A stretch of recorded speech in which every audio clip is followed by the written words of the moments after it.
আসসালামু আলাইকুম।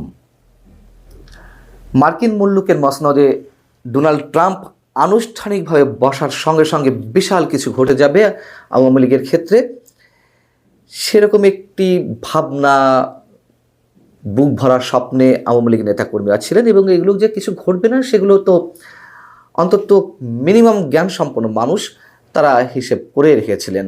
এত সহজেই কি 20 তারিখে বিশাল কিছু ঘটে যাবে, ডক্টর ইউনূসের পতন ঘটবে, এরকমটি হওয়ার ন্যূনতম কোনো সম্ভাবনা ছিল না।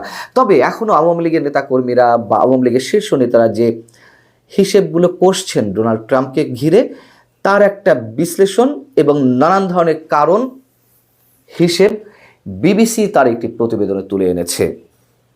যদিও এইসব কারণ ঘিরে আমরা নিজেরাই এর আগে নানান ধরনের ব্যাখ্যা করছিলাম, যাই হোক বিবিসি নতুন করে কারণগুলো তুলে এনেছে।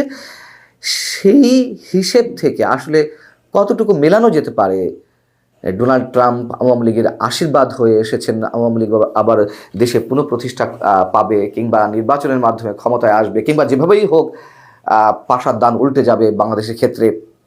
বিবিসি যেটি বলছে কারণগুলোর মধ্যে প্রথম হচ্ছে, আওয়ামী লীগ যে হিসেবগুলো করছে সেই জায়গা থেকে বলছে, ডোনাল্ড ট্রাম্প যাদের পছন্দ করেন না তারা বাংলাদেশের সরকার প্রধান, অন্তর্বর্তীকালীন সরকার প্রধান অধ্যাপক মোহাম্মদ ইউনূস সাহেবকে পছন্দ করেন না। কেমন? সেটা হচ্ছে যে doctor Mohammad Yunus Joe Biden প্রশাসনের সমর্থন পেয়েছিলেন, সেটি তিনি ডোনাল্ড ট্রাম্পের কাছ থেকে পাবেন না। এবং মোহাম্মদ ইউনূস যুক্তরাষ্ট্রের সাবেক পররাষ্ট্রমন্ত্রী হিলারি ক্লিনটনের নির্বাচনে ডেমোক্রেট দলের তহবিলে তিনি অর্থ প্রদান করেছিলেন, কিন্তু ডোনাল্ড ট্রাম্প প্রথম নির্বাচনে হিলারি ক্লিনটনকে হারিয়েই তিনি বিজয়ী হয়েছিলেন। আবার 2020 সালের নির্বাচনে মিস্টার ট্রাম্প ডেমোক্রেট দলীয় জো বাইডেনের কাছে হেরেছেন এবং জো বাইডেনও ডক্টর মোহাম্মদ ইউনূসকে সর্বাত্মক সহযোগিতা করে আসছিলেন, বা সমর্থক হিসেবে আমরা জানি যে কতটা তিনি হার্ডলাইনে ছিলেন। শেখ হাসিনা সরকারের পতনে উচ্ছ্বাস প্রকাশ করেছিল জো বাইডেন সরকার, এবং সাবেক মার্কিন পররাষ্ট্রমন্ত্রী হিলারি ক্লিনটনও উচ্ছ্বাস প্রকাশ করেছিলেন, এবং ইউনূস সরকারের যারা সমর্থক তারাও একইভাবে উচ্ছ্বাস প্রকাশ করেছিলেন। অন্যদিকে আওয়ামী লীগ সরকারে থাকার সময় বেশ কয়েক বছর ধরে নির্বাচন ইস্যুতে জো বাইডেন যে চাপ প্রয়োগ করে আসছিল সেটিও আমরা সবাই জানি। র্যাবের উপরে নিষেধাজ্ঞা দিল যুক্তরাষ্ট্র সরকার, জো বাইডেন সরকার, এবং নির্বাচনকে কেন্দ্র করে তারা ভিসা নীতিও আরোপ করলো হাসিনা সরকারের উপরে। তখন তো আওয়ামী লীগ একটা বেকায়দায় পড়েছিল। কিন্তু ট্রাম্প সরকার কি এখন সে পথে এগোবে? আবার শেখ হাসিনা তো প্রায়শই বলতেন যে আমেরিকা চায় না আওয়ামী লীগ কোনোভাবে ক্ষমতায় থাকুক, যুক্তরাষ্ট্র চায় না শেখ হাসিনা বাংলাদেশের সরকার প্রধান হিসেবে আর বেশি দিন কন্টিনিউ করুক। এটি বাইডেন প্রশাসন চায়নি, এটা আমরা সবাই জানি। এবং বাংলাদেশে একটি খ্রিস্টান রাষ্ট্র প্রতিষ্ঠা করতে চেয়েছে জো বাইডেন প্রশাসন, বাংলাদেশে কিছু অংশ নিয়ে, আশপাশের কিছু অংশ নিয়ে, এরকম একটি প্ল্যান আমেরিকার ছিল, সেটা তিনি সরাসরি বলেছেন, সে বিষয়ে আমরা জানি। কিন্তু ট্রাম্প কি সেটি করবে? এবং নির্বাচনের আগে, মার্কিন নির্বাচনের আগে ডোনাল্ড ট্রাম্প টুইটে বাংলাদেশের সংখ্যালঘুদের নির্যাতনের অভিযোগ এনে তিনি তার নিন্দা জানালেন। এতে করে আওয়ামী লীগের নেতাকর্মীরা স্বস্তি প্রকাশ করলেন, উচ্ছ্বাস প্রকাশ করলেন।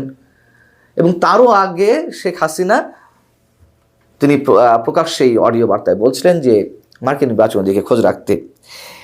এইসব কারণকে বিবেচনায় নিয়ে এসে আওয়ামী লীগ নতুন হিসাব কষছে যে তাদের জন্য বাংলাদেশ উর্বর হয়ে উঠছে, হয়তো বেশি দিন লাগবে না।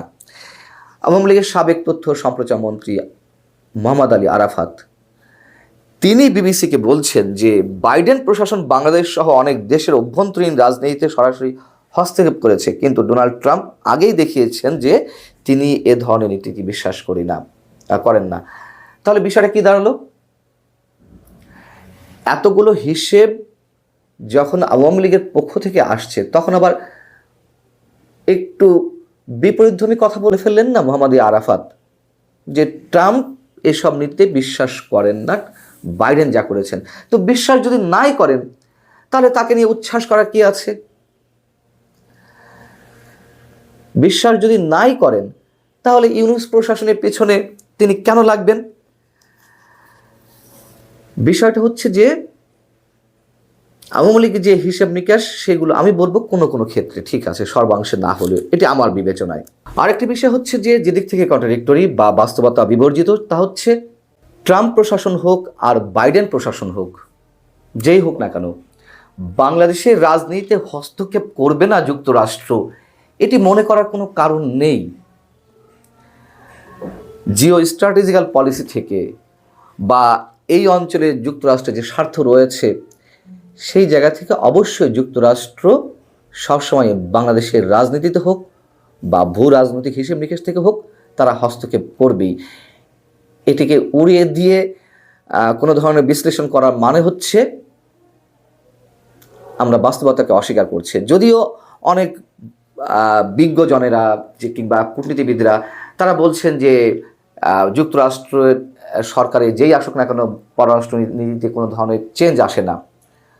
আমি আমার ক্ষুদ্র অবস্থান থেকে বিনয়ের সঙ্গে এগুলোর মোটামুটি বিরোধিতা করি।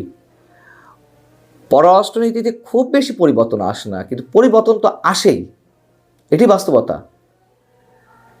চীন ইস্যুতে যুক্তরাষ্ট্র যেই নীতি অবলম্বন করে আছে চীনের প্রভাব এই অঞ্চলে প্রতিরোধের জন্য, সেটিকে একেবারে ট্রাম্প প্রশাসন ভুলে যাবে প্রশ্নে ওঠে না। এবং সর্বশেষ বাংলাদেশে নিযুক্ত যুক্তরাষ্ট্রের ভারপ্রাপ্ত রাষ্ট্রদূত ট্রাসি জ্যাকবসন তিনি কিন্তু আমাদের প্রধান উপদেষ্টার সঙ্গে দেখা করেছেন, কথা বলেছেন সোমবার, এবং সেই জায়গাতে তিনি বলেছেন বাংলাদেশে মানবাধিকার ইস্যুতে এবং সংখ্যালঘু নির্যাতনের বিষয়ে উদ্বেগ যুক্তরাষ্ট্র প্রকাশ করছে, এটি জানিয়ে দিয়েছেন। মানবাধিকার কোনটা? আওয়ামী লীগের বিরুদ্ধে যা কিছু হচ্ছে, আওয়ামী লীগের যারা অপরাধী, আওয়ামী লীগের যারা খুনি হত্যাকারী তাদের বিচার অবশ্যই হবে, কিন্তু ঢালাওভাবে যা হচ্ছে সেটা তো মানবাধিকার লঙ্ঘনের পর্যায়ে পড়ে নিঃসন্দেহে। আর সংখ্যালঘু নির্যাতন আমি যে সবসময় বলে আসছি যে এগুলো রাজনৈতিক হামলা, কিন্তু সে বিষয়ে তারা কনসার্ন, সেটিও তারা উল্লেখ করেছে, এটির পক্ষে বা বিপক্ষে যুক্তি যাই থাকুক না কেন। অতএব আওয়ামী লীগ যে হিসাব নিকাশ করছে সেগুলোকে যেমন পূর্ণ বিবেচনায় নেওয়া যায় না, তেমনি একেবারে এর অংশ বিশেষ খুব সহজে উড়িয়েও দেওয়া যায় না। আল্লাহ হাফিজ, ভালো থাকুন সবাই।